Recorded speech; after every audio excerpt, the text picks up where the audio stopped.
宇宙 CQC の恐ろしさを。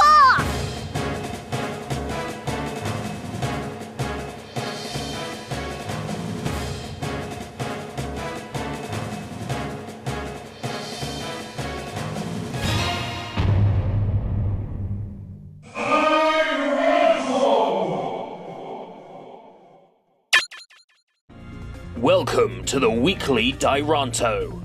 The rules are simple. I pick 3 shows connected by a theme. I watch the first episode of each show and then pit them against each other in a battle. There can be only one winner. The winner is the show I'd be most likely to continue watching. This week our theme is aliens, and I'm not talking about the aliens your racist grandfather thinks came over and stole all the jobs. Aliens, interstellar visitors, outer space occupants, you get the idea. Our shows this week are Stitch, Urusei Yatsura, and Taro the Space Alien. As with last week, I've tried to pick 3 shows that appear to have a different style and tone, but we won't really know until we start watching. So without further ado, wait, what's that? Taro the Space Alien isn't available to watch anywhere on the internet? Failure. And there has never been a DVD release? Failure. And an English dub was supposedly finished but never made available? Failure. Better find a substitute show. Okay, looks like our third show is Hayore Nyaruko-san. Get ready for the next battle. Stitch. I was surprised to find that not only do 3 seasons of a Japanese Lilo and Stitch anime exist, the first season was also dubbed in English and aired on the Disney Channel. I could only find the show to watch in English dub, but admittedly I didn't try hard to search out subtitles for the Japanese version. Does this really count as anime though? Also, I wasn't aware that this got an English dub either. Does this count? Can I get away with covering this on ReelAsia? Stitch begins with the titular alien chased by some kind of space police.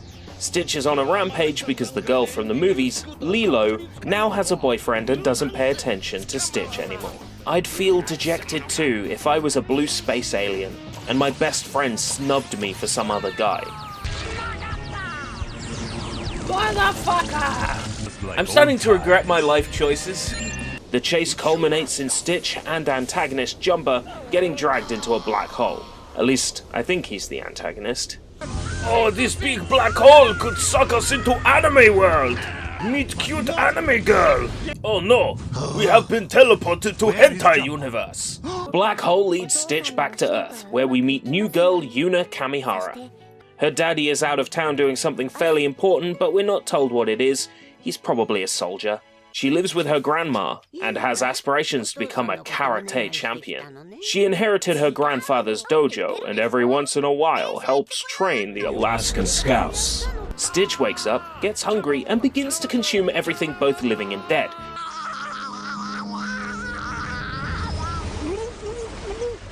Yuna's at the dojo training with her friends, but bowl haircut fuck Taro Piss Pants had his non-copyright infringing handheld console stolen by a bunch of bullies. Yuna deals with that fairly unnecessary side plot by threatening to beat up the bullies, because as we know, the only way to deal with a bully is to beat the shit out of them, and while they're crying for their mummy, tell them how brave and strong they are for crying out like a little bitch. Where was I? Oh, yes. Why are you still a white belt? Baby level. I'm not. When I went belt shopping, all they had was white. Of course. Stitch has now consumed everything on the beach and made his way to town, where he proceeds to eat every ice cream in sight, because nobody's allowed anything nice. Yuna, who feels the need to solve everyone's problems yet none of her own, runs after Stitch and the two chase each other around the forest. On the way home, they see the magic rock that grants visitors their wishes, as long as they do good deeds. Stitch agrees to do good deeds and protect Yuna from bad things in exchange for the power to rule the world. Blue Furry Nugget doesn't quite understand. To rule the world, you need money, not power. If you need evidence of that, just look at the folks running our countries. I deliberately skipped over a bunch of things because this show did chuck a lot of seemingly unimportant stuff at us. Hey, Yuna. We got a report that a blue monster is in town turning the pineapple factory upside down. Like pineapple upside down cake without the cake. What? Wow, let's check. Kiss. Kiss. Kiss. Kiss. Fuck. Urusei Yatsura. Urusei Yatsura, or Those Obnoxious Aliens, is a famous anime that I never actually got around to watching until now for the Weekly Dairantou. I had heard good things, but with my only knowledge of the show being two rather lackluster video games, I was always hesitant to give it a go. As it turns out, my hesitation was silly, because the show is brilliant. Boing. It begins with Ataru Moriboshi, a young man with exceptionally bad luck, bumping into a medium. The medium tells him that his facial features are unlucky, and that if he goes home he will be fated to experience severe misfortune. Cynical and skeptic, Ataru goes home as planned, only to be abducted by mafia types and escorted home by armed guard. Oh god. Poor guy. At his home, girlfriend Shinobu and Ataru's parents are pleased to know he is safe. When Ataru enters his bedroom, a giant space Oni appears before him. Aliens have business cards. Of course they do. This guy, Mr. Invader, will take over Earth as its new ruler, unless the randomly selected Ataru can defeat his strongest warrior in a duel. Ataru is unwilling to fight to protect the whole world at first, but soon changes his tune when he discovers his opponent is the voluptuous alien Lum, Invader-san's daughter. Oh, hello. If Ataru can grab Lum by the horns within 10 days, the Earth is saved.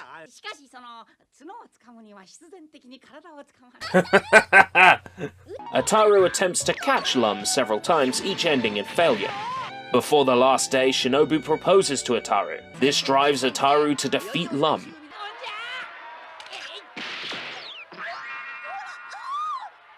Oh shit! Got her! But in doing so, his comments are misconstrued by Lum as a marriage proposal, and she agrees to marry Ataru. Oh shit! There's a development.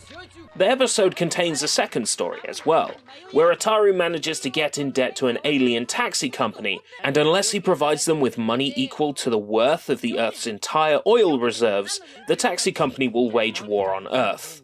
In the end, Lum has to bail Ataru out of the situation, which is likely to be a common thread in the show.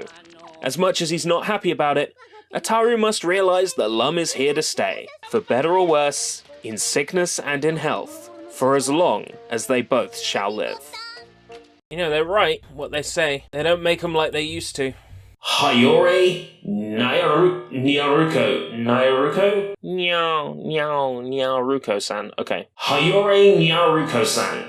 Hayore Nyaruko-san. An alien love story with a little bit of Lovecraftian Cthulhu mythos. So I actually did a little tiny bit of reading up on this, because I had to find a substitute show for Taro the Space Alien. And apparently this is Lovecraftian mythos. Trust Japan, eh? Trust Japan. See what happens. This is actually something that happened in one of Lovecraft's famous writings. Flungli Lugelthnafen Cthulhu Alie Weifnagel Tagen, which, as we all know, translates to "In this house at Alie, dead Cthulhu is an anime girl." The show begins with main character Mahiru Yasaka running from a night gaunt which chases him through the city. Just before he's to be torn asunder, Mahiro screams out for help. In that moment, a cute anime girl comes from the sky and slices the night gaunt in half. She is the chaos that crawls up to you with a smile, Nyarlathotep. Nyarlathotep is an alien and an employee of the Planetary Defense Organization. She's come to Earth to defend the planet from alien drug and slave traffickers, and because she immediately fell in love with Mahiro after reading his file. Even though she claims she can separate work and pleasure, the majority of this episode, and I fear the show for that matter, is Nyarlathotep trying to get into Mahiro's boxes, with varying degrees of success. Nothing really happens after the first 5 minutes. Given time, I'm sure it would end up getting somewhere, or at least I'd hope, given the existence of 2 seasons and 3 OVAs. As a comedy anime, this pretty much excels, actually. But the story just seems a little bit alien to me.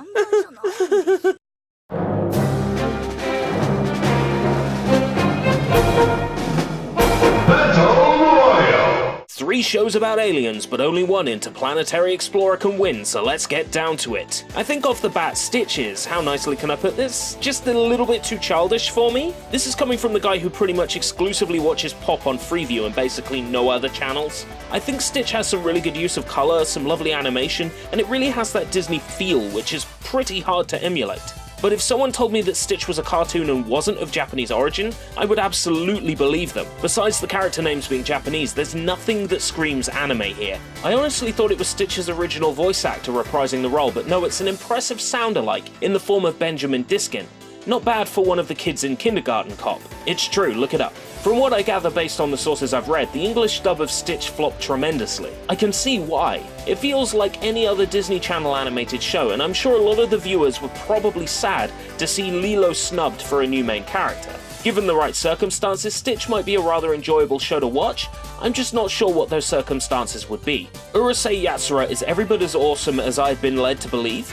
The comedy is astonishingly good, the fan service is on point, and Lum is a constant tease all of the time. Urusei Yatsura is extremely confident of what it is out of the gate. A funny and sexy show that knows its audience remarkably well. There's something about retro hand-drawn anime that is just immensely enjoyable to watch, especially when it's blown up to Blu-ray from the original version with the 4:3 ratio left intact. There's just a certain joy to be had with retro anime, especially when it's properly preserved like this. It's an important part of Japan's entertainment industry's history, and when looked after, it can be enjoyed by many generations to come.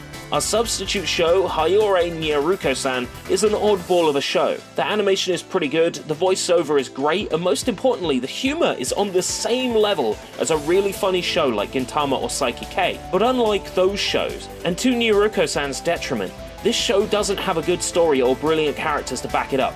At least based on my experiences from the first episode. The way I look at Nyaruko-san is the same way I look at shows like Goku Dolls or Panny Pony Dash. You don't get anything out of these shows by watching them back to back in a binge sesh. I think Nyaruko, like those two shows, is better served as punctuation of your anime sesh. Maybe one episode after a big binge of something else just to clean your palate. It's not the kind of show you'd want to finish and then re-watch, at least that's how it appears, but rather a one-and-done comedy show you slot in when you have a free half hour at work or something. Okay, I think I'm ready to give my verdict. This game's winner is Urusei Yatsura. This was a tough pick. I certainly think that Hayore Nyaruko-san would make for a far more entertaining watch, but as someone with a passing interest in vintage anime and the show's long forgotten, something as ancient as Urusei Yatsura with an old-fashioned sense of humor will satiate me far longer than a modern fan service show like Nyaruko-san. I recently finished Space Adventure Cobra, and this series will fit the vintage anime-shaped void in my show rotation quite nicely. I'd probably end up continuing all 3 of the shows featured today, yes, even Stitch, if I can find it in the original Japanese. But Urusei Yatsura is definitely my pick for the best. It went above and beyond expectation the whole time. Family should be executed. Look at them, they're struggling so hard! Oh, it's hilarious! I love this punchline! I never should have had him.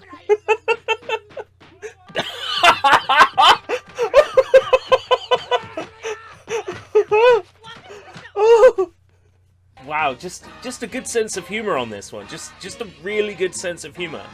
So who would you have crowned the winner? Stitch and its furry blue bollock tormenting the Ryukyus of Okinawa? Urusei Yatsura and its obnoxious spacefaring outlanders? Or Hayore Nyaruko-san and its DP love shaft clitoris mythos?